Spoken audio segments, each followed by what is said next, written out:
大家好，我是自拍神父 Dr. 王。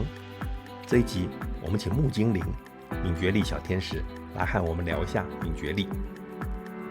上一集我们谈到了创造力总共有5个构面，也就是说我们可以从5个角度来看创造力。今天我们请小仙绿，就是木精灵，来为我们介绍敏觉力。敏觉力好的人在遭遇问题时，往往能很快地发现问题的重点，或者找到答案的方向。他们会透过5个 WEH 做多方面角度的思考问题。5WEH 就是谁 Who， 什么时候 When， 什么地点 Where， 是什么 What， 为什么 Why， 以及如何 How。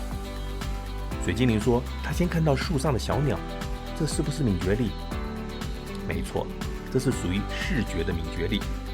Dr. 王说视觉的敏觉力是可以提升的。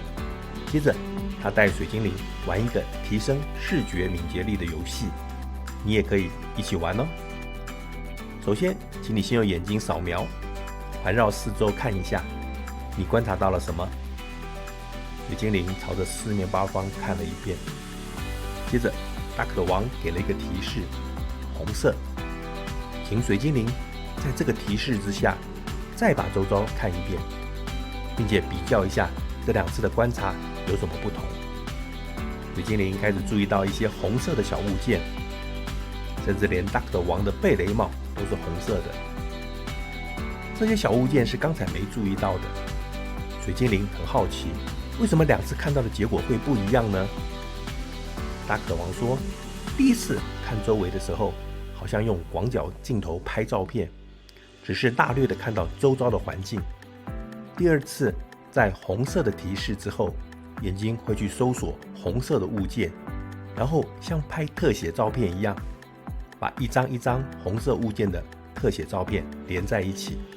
这样的观察就比较敏锐，会看到更多的细节，也就提升了视觉的敏觉力咯。水精灵天真的问，是不是经常用红色提醒自己就可以提升视觉的敏觉力呢？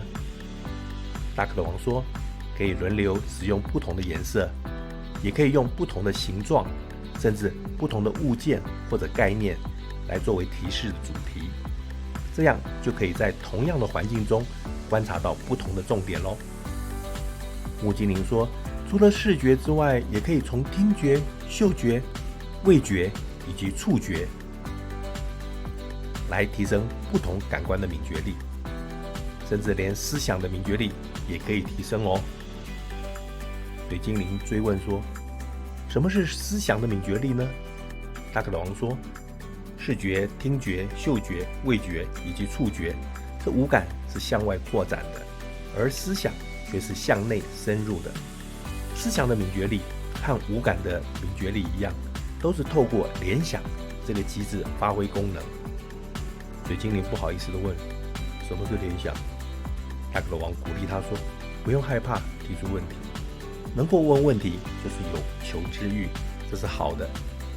联想就是看到一个物件，能够想到其他的物件或者其他的观念，比如说看到圆形会想到西瓜，而看到弯弯的长形会想到香蕉，这就是一种联想力。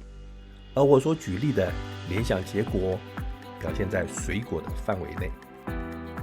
木精灵补充说明，联想是在脑中产生的连结作用，我们的脑袋会将所受到的刺激和我们经验中所有的记忆连结，如果能够有效的使用这样的联想力，就会发出很大的威力，有时候还能产生震撼性的效果哦。好了，这就是敏觉力的基本介绍。